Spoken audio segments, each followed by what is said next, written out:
Hola chicos, bienvenidos nuevamente. En esta ocasión vamos a continuar con el tema de prueba de hipótesis. En la clase pasada estuvimos analizando cómo realizar una prueba de hipótesis para una media poblacional o cuando teníamos dos medias poblacionales. Entonces, bueno, ya les había comentado que lo que vamos a estar haciendo de aquí en adelante, pues es muy parecido con respecto a los procedimientos, a los pasos que vamos a tener que seguir. Lo único que va a ser diferente van a ser pues el tipo de prueba que vamos a utilizar y por lo tanto los cálculos, ¿sale? Entonces, en esta ocasión vamos a analizar cómo se hace una prueba de hipótesis para cuando estamos manejando muestras, ¿sale? Vamos a comenzar primero con lo más sencillo, que es con una sola media muestral. Cuando vimos la parte de intervalos de confianza o estábamos haciendo los ejemplos o los ejercicios con muestras, habíamos ya hablado y habíamos introducido lo que era la distribución T de Student. ¿Sale? Entonces, esto prácticamente pues es lo mismo que ya vimos. Entonces, nada más ahora vamos a aplicarlo haciendo una prueba de hipótesis. Por lo tanto, pues aquí las características que vamos a considerar es que pues vamos a hacer un muestreo a partir de una población.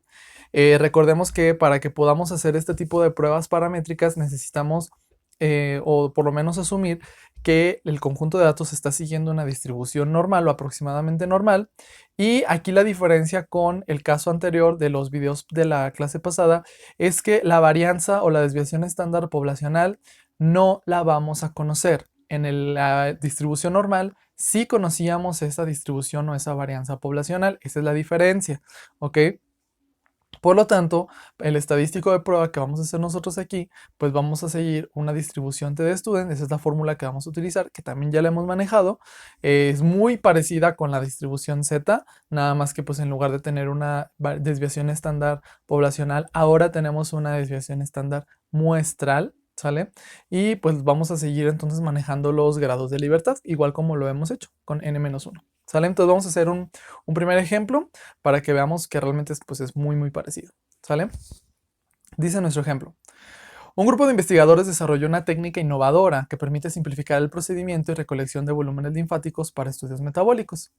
Los individuos seleccionados fueron 14 adultos, a quienes se les midió el índice de masa corporal, IMC, cuya media fue de 30.5 y desviación estándar de 10.64.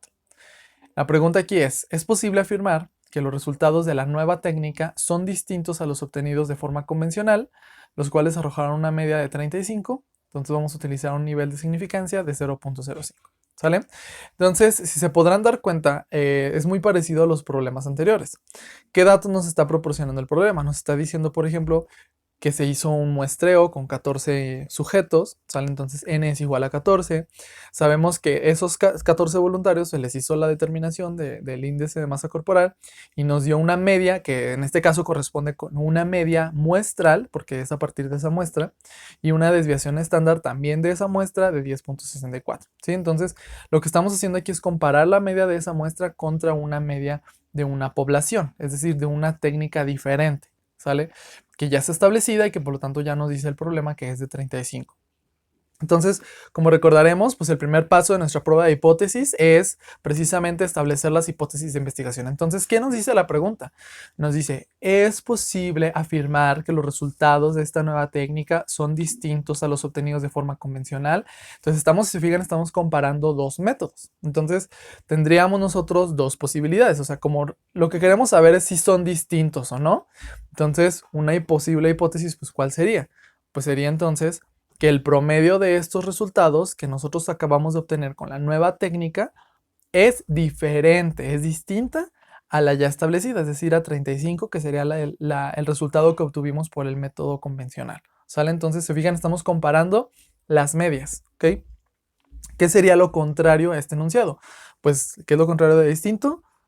Que sean iguales. Entonces, el promedio de estos resultados es igual a 35, es decir, al método convencional. ¿Sale? Entonces, de esta manera nosotros ya pudimos establecer las hipótesis de investigación y de ahí recordemos que se derivan entonces las hipótesis estadísticas, es decir, mi hipótesis nula y mi hipótesis alternativa. Entonces, quedamos que aquí como estamos evaluando si es diferente o es similar o igual, vamos a hacer una prueba en la cual los signos que van a tener mis hipótesis estadísticas van a ser igual o diferente, ¿sí? Siempre va a ser así, o a menos que estemos haciendo una comparación con lo de mayor que, menor o igual que, o viceversa, menor que y mayor o igual que, ¿sale? Entonces aquí ahorita vamos a comenzar haciendo igual o diferente. Entonces, ¿cuál es la hipótesis que va a tener el signo de igual? Precisamente va a ser la hipótesis nula. Por lo tanto, en la hipótesis nula estamos nosotros asumiendo que la media que nosotros vamos a comparar es igual a 35, ¿sale? Y por lo tanto, lo contrario, es decir, la hipótesis alternativa nos estaría indicando que la media es diferente de la media de referencia que estamos nosotros aquí comparando, que sería 35, ¿sale? Entonces, recordemos que de los enunciados que tenemos en la parte superior, ¿cuál de ellos coincide con mi hipótesis alternativa? O sea, ¿cuál es el que dice que es diferente? Ah, pues el primero de ellos. Entonces, el primero, en este caso, coincide con que es la hipótesis de trabajo realmente, ¿sí? En el video anterior, o cuando resolvimos algunas preguntas, me decían que si siempre era el que escribía el primero. No, si se han fijado en los videos, los estoy poniendo como alternados, porque no importa tanto el orden, sino que importa más que nada en cuál es el que realmente coincide con la hipótesis alternativa. Lo que sí debe de ser siempre es que la hipótesis nula siempre va a tener los signos que llevan el igual, ¿sí? Igual, mayor o igual o menor o igual. Y la hipótesis alternativa es el que tiene los otros signos, lo contrario, o sea, diferente, menor que o mayor que, ¿sale? Entonces, ojo con eso, por favor, siempre va a ser así, entonces no hay pierde, ¿sale? Y ya de ahí nada más nosotros deducimos cuál es la hipótesis de investigación que estamos queriendo probar. Entonces, ya tenemos ese paso. Paso número 3 sería entonces establecer mi nivel de significancia, que el problema me lo va a dar siempre, que en este caso estamos manejando un alfa igual a 0.05. Paso número 4, vamos a seleccionar la prueba estadística. Como aquí estamos comparando una muestra y recordemos que además el tamaño de muestra es muy pequeño, entonces lo que vamos a hacer aquí es utilizar una prueba T-de-Student para comparar una media muestral contra una media poblacional, que es la media de referencia que le denominamos. Y aquí en este problema sí conocemos nosotros la desviación estándar muestral. Ojo con eso porque ahí radica la diferencia de la prueba Z, que son los videos anteriores, ¿ok? Entonces esa va a ser la prueba estadística. Por lo tanto, pues vamos a establecer nosotros nuestras reglas o criterios de decisión. Recordemos en este caso que como las hipótesis estadísticas que estamos haciendo o manejando son de igual o de diferente, entonces estamos haciendo una prueba bilateral, es decir, que tiene dos colas a los extremos, ¿sale? En este caso, como estamos hablando de un nivel de significancia del 0.05, en la parte central de la distribución, en este caso la distribución es una distribución T-de-Student, queda el 95% de los casos y ese 5% restante se reparte entre las dos colas, 2.5 y 2.5, ¿de acuerdo? Entonces, eso es lo que nosotros vamos a estar aquí repartiendo. ¿Cómo vamos a marcar el límite? En este caso de la T, que vamos a ubicar nosotros para separar esas dos colas. Entonces, necesitamos ir a nuestras tablas T-de-Student, y recordemos que para ubicar el valor de una T necesito conocer los grados de libertad. Los grados de libertad se calculan, hasta ahorita lo que hemos visto es con n-1. Entonces n es el tamaño de nuestra muestra, que serían 14 sujetos que están participando en el estudio, menos 1, que sería 3. Entonces nos vamos a la tabla, buscamos los grados de libertad, que serían 13, y la columna que coincida con el 95% de nivel de confianza, o que sea en este caso 0.025, que es lo que estamos buscando, que es lo que abarca el área bajo la curva. Y entonces, pues eso nos da un valor de 2.160. ¿Sí? Entonces, recordemos que la distribución T-de-Student también es una distribución simétrica y por lo tanto del lado izquierdo vamos a tener menos 2.160 y del lado derecho 2.160 positivo. ¿Okay? Entonces ahí van a quedar los límites y por lo tanto en medio va a quedar en la región de aceptación, sale del 95%, y a los extremos un 2.5% y 2.5%, que serían las regiones de rechazo. ¿De acuerdo? Entonces con ese límite nosotros podemos establecer nuestros criterios de decisión. Si el valor que nosotros obtengamos o calculemos con la T a partir de los datos del problema nos sale que es menor que esté entre menos 2.160 y 2.160, por lo tanto va a caer en la región central, es decir, en la región de aceptación. Por lo tanto, no es significativo, se acepta la hipótesis nula y no hay diferencias, ¿sí? Es decir, son iguales, ¿ok? Y si me sale más pequeño, de menos 2.160 o me sale más grande de 2.160, entonces caería en la región de rechazo, se rechaza la hipótesis nula y se acepta la hipótesis alternativa con una probabilidad menor a 0.05. ¿Sale? Entonces ya quedaron nuestras reglas. Paso número 6, vamos a hacer ahora los cálculos, ¿sí? Para el cálculo necesito entonces retomar la fórmula que les mostré al principio, donde la t calculada va a ser entonces, necesito estos 4 datos. La media de la muestra, que es la x con la rayita arriba, la x testada, la media de referencia, que es la media poblacional, la desviación estándar de la muestra y el tamaño de muestra, que sería n. Entonces, en nuestro problema nos dicen que la media muestral es de 30.5, con la que voy a comparar, que sería el método de referencia, sería de 35, desviación estándar de 10.64 y la n es igual a 14. Entonces, reemplazamos, sustituimos en la fórmula, hacemos magia, y entonces nos sale menos 1.58. ¿De acuerdo? Entonces, el último paso de nuestro problema va a ser tomar una decisión, de acuerdo con nuestros criterios que acabamos de establecer en la diapositiva pasada. Entonces, ¿dónde cae el valor de la t que acabo de calcular? Cae precisamente en la región de aceptación. ¿Ok? Entonces, ¿qué significa esto? Significa, por lo tanto, que se tiene que aceptar la hipótesis nula, ¿sí? Y por lo tanto, de acuerdo a lo que escribimos al principio, la hipótesis nula significa que la media de las comparaciones es igual al método de referencia, es decir, no hay diferencias, ¿sí? Se podría concluir que el promedio de los resultados obtenidos por la técnica innovadora es semejante a 35, es decir, el resultado que nos arrojó el método convencional o el método de referencia.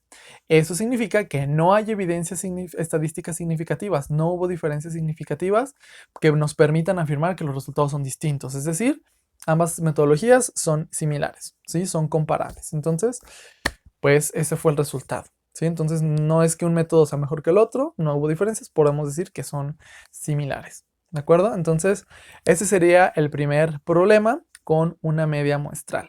En resumen, con lo que vamos a, para establecer desde ahorita un par de diferencias, porque vamos a estar analizando otros casos. Entonces, ¿qué diferencia existe cuando yo estoy haciendo una media o comparando una media muestral con una media poblacional? Les hice aquí una especie de diagrama de flujo o algoritmo que nos va a permitir pues marcar mejor estas diferencias y que les va a ayudar muchísimo al momento de saber cuál prueba utilizar en el caso de los ejercicios, ¿sí? Porque realmente son muy parecidos. Entonces, lo primero que yo tengo que identificar es que mis datos o mi problema o en alguna parte del enunciado me diga o yo asuma que los datos siguen una distribución normal, ¿sí? Ese es el primer criterio. ¿Por qué razón? Si mis datos no siguen una distribución normal, entonces ni para qué le sigo con lo que estamos viendo ahorita. Este tipo de estadística se le llama estadística no paramétrica, lo vamos a ver al final del curso. ¿Por qué? Porque aquí ya es otro mundo, otras reglas, otro tipo de cosas, porque mis datos no siguen una distribución así como la curvita de la campana de Gauss. Entonces hay que buscar otro tipo de pruebas que me ayuden a hacer una aproximación más adecuada. Cuando analizamos nosotros las medidas de tendencia central y veíamos que los datos estaban así, o las curvas o las distribuciones estaban sesgadas o tenían una cola muy larga, mencionábamos que el mejor dato para posicionar el en medio o el centro de estos datos era precisamente la mediana, no tanto la media. Porque recordemos que la media se ve muy afectada por los valores extremos. Entonces la mediana podría ser una mejor medida de tendencia central y pues ahí lo que tendría que hacer es comparar medianas. Pero eso es otro rollo, ¿sí? Entonces no lo voy a tocar ahorita, nada más es para que sepa. Ahorita estamos considerando, asumiendo que todos los problemas sí siguen una distribución normal. Entonces ahora nuestra siguiente pregunta, lo que tenemos que analizar es, ok, ¿cuánto es mi tamaño de muestra? ¿Sale? N en este caso es menor o igual a 30, ¿sí o no? ¿Sí? ¿Por qué razón? Porque ya lo habíamos establecido también esta característica. Para muestras pequeñas, ¿sale? Me conviene más hacer entonces una prueba T-de-Student como la que acabamos de hacer. Si no es una muestra pequeña, ¿sale? Entonces vamos viendo, ¿sale? Recordemos que la distribución T-de-Student se va pareciendo más a la distribución normal conforme nosotros incrementamos el tamaño de muestra. Es una pregunta que les puse en el examen. Entonces, obviamente, pues va a depender mucho ese criterio. Ahora, el último punto que a considerar es si conocemos o no la desviación estándar poblacional, ¿sale? Si en este caso nosotros sí la conocemos, sí tenemos ese dato preciso, entonces lo que nos conviene hacer es una prueba Z, que es lo que vimos en los videos pasados, ¿sale? Y si no la conozco, entonces nuevamente me conviene hacer entonces una prueba T-Student. Comparen muy bien las fórmulas que están en la prueba Z y la prueba T-Student. Se fijan, son idénticas. La única diferencia importante es en este criterio de la desviación estándar. Una prueba Z que sigue una distribución normal, vamos a tener o vamos a utilizar aquí como dato la desviación estándar poblacional, mientras que en la T-Student es una desviación estándar muestral. ¿Sale? Entonces, esas son las principales diferencias para que nos ayuden a ubicar un poquito más el tipo de prueba que me conviene más hacer dependiendo de mi ejercicio. ¿Sale? Entonces, eso sería lo primero por lo pronto. Continuamos.